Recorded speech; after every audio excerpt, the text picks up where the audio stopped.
16e point. La différence entre vivre dans la divine volonté et faire la volonté de Dieu. Dieu est libre de donner ce qu'il veut, à qui il veut et quand il veut. Conditions pour pouvoir comprendre. Tome 17, 18 septembre 1924. Ma fille, vivre dans ma volonté, c'est régner en elle, et avec elle, faire ma volonté, c'est être à mes ordres. Le premier état est de posséder.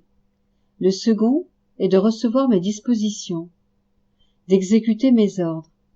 Pour celui qui vit dans ma volonté devient la sienne, comme si elle lui appartenait. Il dispose des choses par elle. Par contre, celui qui fait ma volonté la considère comme celle de Dieu, non pas la sienne, et il ne peut disposer des choses en elle, comme il l'entend. Vivre dans ma volonté, c'est vivre avec une seule volonté, celle de Dieu, qui est toute sainte, toute pure, toute paisible.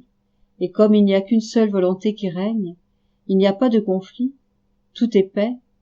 Les passions humaines tremblent devant cette volonté suprême et voudraient se sauver d'elle. Elles n'osent bouger ou s'opposer, voyant que devant elles, le ciel et la terre tremblent.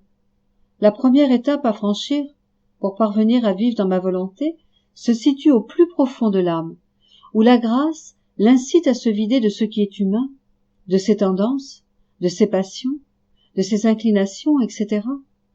Faire ma volonté, c'est vivre avec deux volontés, si bien que, lorsque je donne à une créature l'ordre de faire ma volonté, elle sent le poids de sa volonté humaine entrant en conflit avec la mienne.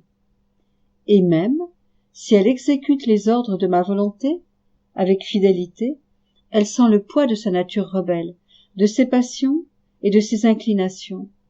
Combien de saints, bien qu'ils aient atteint la plus haute perfection, sentent que leur volonté leur fait la guerre, les étouffe.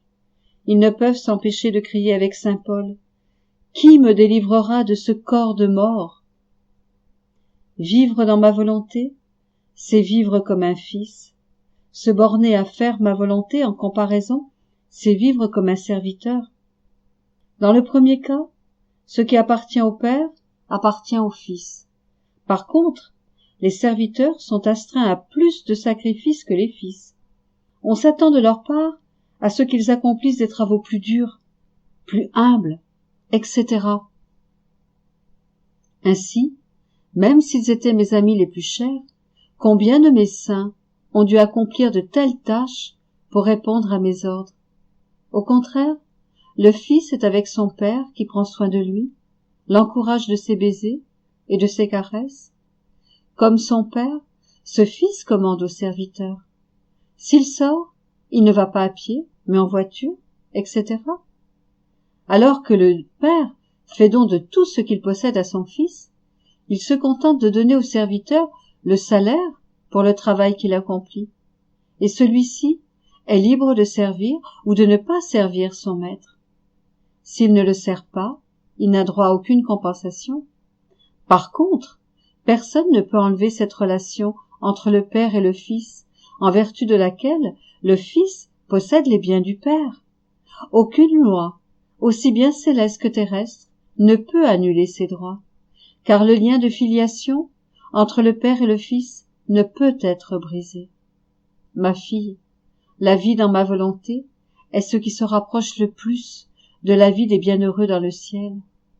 La distance entre ceux qui vivent dans ma volonté et ceux qui sont seulement en conformité avec ma volonté est du même ordre que la distance entre le ciel et la terre, la distance entre le Fils et le serviteur, la distance entre le roi et ses sujets.